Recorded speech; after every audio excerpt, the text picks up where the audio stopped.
Make the ground shake.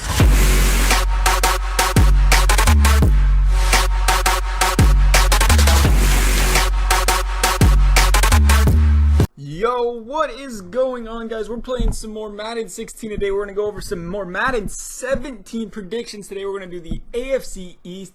As always, guys, love to hear what you guys think, so go ahead and drop a comment below and tell me what you guys think of my predictions, or you can slide into my DMs and tell me how shit my predictions are, and that I'm an idiot, and how I should jump out of a plane without a parachute into an ocean without any water, because I know that is what a lot of you guys think. But that's alright. I do appreciate all the support that all of you guys do give me. As always, guys, I thank you for that. But without further ado, let's go ahead and get started.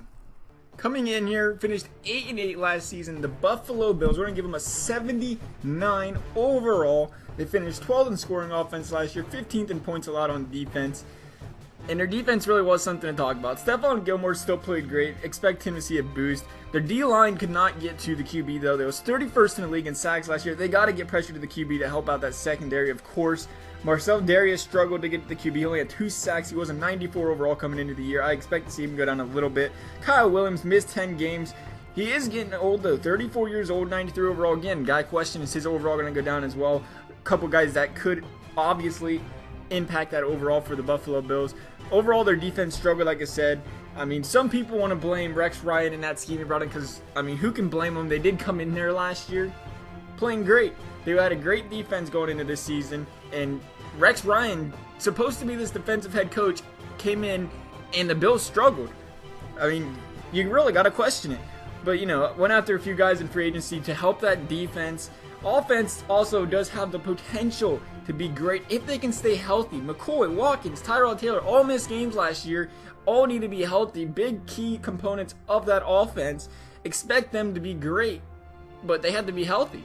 These guys all should see overall upgrades, of course. They led the league in rush yards last year. A lot of people probably didn't really consider they did do that, considering they finished 8-8, but they really did bring in that ground and pound scheme over there in Buffalo. So expect to see some more running this year, especially if McCoy can stay healthy. Of course, they had Carlos Williams. But like I said, 79 overall. Coming in now, finished 10-6 last season. Jets fans probably want to see them higher, but I can't see it happening. They're going to give them an 80 overall. They finished 10th in total offense last year, surprisingly, actually.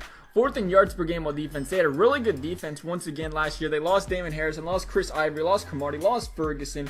All guys, you know, going to impact that team's overall, of course. They did gain Matt Forte. Three of their first four draft picks this season were to help rebuild that defense. So for the guys they did lose.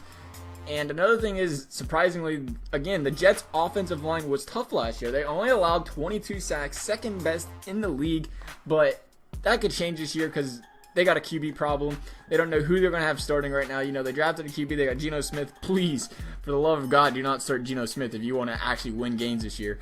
But, you know, we're giving them an 80 overall for the fact that only the Eagles last year, in Madden 16, the only team with an 80-plus overall was the Eagles last year, who'd had, like, I guess we can call them franchise quarterback, confidence in your quarterback. They didn't have, you know, a team that didn't have a QB going to this season, I guess is what I'm saying, that actually had a decent overall. Every other team with, you know, the QB problem struggled to get a high overall, so that's another reason I think, you know, we see these guys only at about an 80 overall.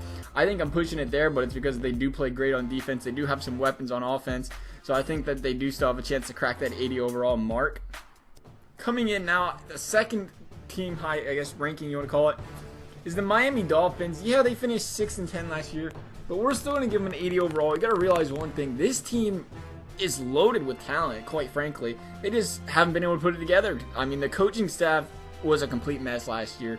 Dolphins fans will probably tell you that. I mean, honestly, just starting with Lamar Miller, guy had 4.5 yards per carry. Had him on my fantasy team last year, so I know all about the fact that when I was watching him, they don't run the ball. They were sitting there, you know, you're tearing them up running the ball, and then they don't run it.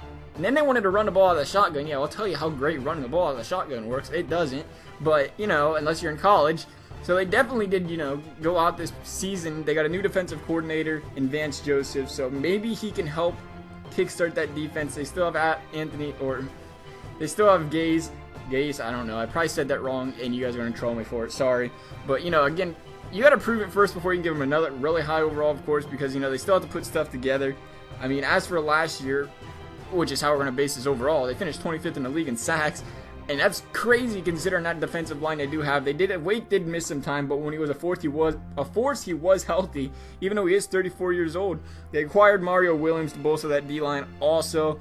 They do have a lot of young talent on offense too. You can't forget about the fact that they still have Landry and Parker that they drafted, and they got the running back whose name I can say right, but I know I'm going to say it wrong, and I'm not even going to say it because I'm scared you guys are going to yell at me.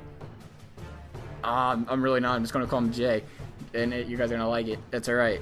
So hopefully we'll see, if they can put it together this year. We'll find out, of course. Of course, I got Jordan Cameron can stay healthy. Is he still playing on them, guys? He does play. He's going to play 2 games. But, anyway, guys, we're going to go ahead here and get to number 1. And that is the New England Patriots. Finished 12-4 last year. And do I have to say something nice about these guys? Can I just talk shit the whole time or not? Is that alright in a prediction video? I guess I'll do my best, 3rd in scoring offense last year. I mean, they had Brady, they had Gronk, Edelman. They're all great. I mean, let's be honest. Who wouldn't take those 3 guys in their team? Me. Dion Lewis played great in the offense until he got injured. They was 2nd in the league in sacks last year. These boys could get to the QB. Chandler Jones, Sheard, Ninkovich. Of course, Chandler Jones moved on to the Cardinals for that trade for Cooper and a draft pick. But, they brought along Martellus Bennett, Chris Long. How effective Bennett will be on that offense when Gronk's there. Of course, he'll be there every time Gronk's injured. But, these guys did make it to the AFC Championship game last year. So it's one of those deals where I can't see EA giving them under 90 overall, even with some losses. I mean, they do have a really talented team, quite frankly. Can't see them losing much in the matter of that. So that pretty well does it for this prediction video, guys. As always, like I said, I like to hear what you guys think, what overalls you guys think should be given for guys. As always, guys, I really appreciate the support. So thank you for watching, and I hope you liked the video.